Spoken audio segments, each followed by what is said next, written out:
Naging malapit po kayo kay Pangulong Bongbong Marcos. Naging abogado niya at campaign manager noong eleksyon 2022 hanggang italaga po bilang executive secretary nang siya po ay manalo.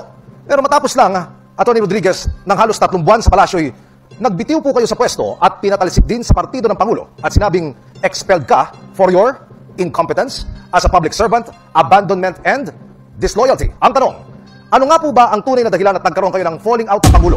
Mga kababayan, eto na naman ako, Rain TV. Eto ha, pakinggan natin to si Atty. Rodriguez. Sa mga hindi pa nakakaalam, no, siya ay dating opisyal ng Malacanang. Eto pala ang naging dahilan kung bakit umalis siya sa Malacanang. Ano ang natuklasan niya at hindi niya masikmura? Anyways, let's watch this. Emil, yung una mong katanungan, hindi ko masikmura ang korupsyon kung kaya't ako ay umalis ng Malacanang. Ako ay binigyan pa ng isang posisyon, ang Presidential Chief of Staff, subalit hindi ko na gusto yung direksyon na kanilang tinatahak. Kaya sabi ko, ayoko na at ako'y babalik na lang sa pribado. Pangalawa, doon sa Partido Federal, kaya nila ako tinanggal sapagkat sa sama ng loob nila. Gusto nila, hinihingi nila sa akin nung ako'y Executive Secretary na gawin ko silang chairman ng COMELEC, gawin ko silang chairman ng PAGCOR, gawin ko silang chairman ng PCSO, at gawin ko silang chairman ng Civil Service Commission. Hindi sila kwalipikado at alam ko ang nais lamang nila ay magnakaw kaya hinindian ko yan, kanya sila nagalit sa akin. Atty. Rodriguez, meron pa ho kayong 18 segundos. Meron pa ho kayong karagdagan tanong.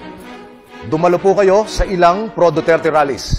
Binabatikos mo ang kasalukuyang administrasyon at sinabing lumala ang katiwalian sa ilalim ng kasalukuyang administrasyon. Paano niyo po mapatutunayan ang mga mabibigat na paratang na ito, Attorney Sir? Pag-usapan natin, Emil, yung blanco na 100 bilyong pisong Bicameral Conference Committee report na siyang naging pundasyon ng GAA. Ito ay blanco. This is criminal. This is violation of Article 170 of the Revised Penal Code. Falsification of legislative document. Attorney Rodriguez, ano ho naman ang maisasagot nyo dun sa mga nagsasabi na baka kayo tumatakbo ay dahil gusto nyo lang pong resbakan o pag-revenge yung inyong pagkakatanggal sa inner circle ni Pangulong Marcos? Jessica, kaya ko tinanggap ang hamon na pamunuan ng tunay at maisog na oposisyon para labanan ang korupsyon. I have just mentioned kay Emil yung kalokohan dito sa 2025 budget. Ito'y punong-puno ng blanco, nakita ko ito, prinisinta namin ito, at ito ang aking lalabanan sa Senado, ang korupsyon. Pero as of today, may 3 na ho yatang nagsabi na wala naman daw pong blanco. Walang blanco, Jessica, ang GAA.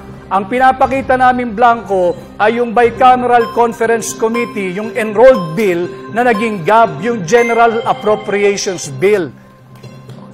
Maraming salamat po, Attorney Rodriguez, at kay Emil Sumangil.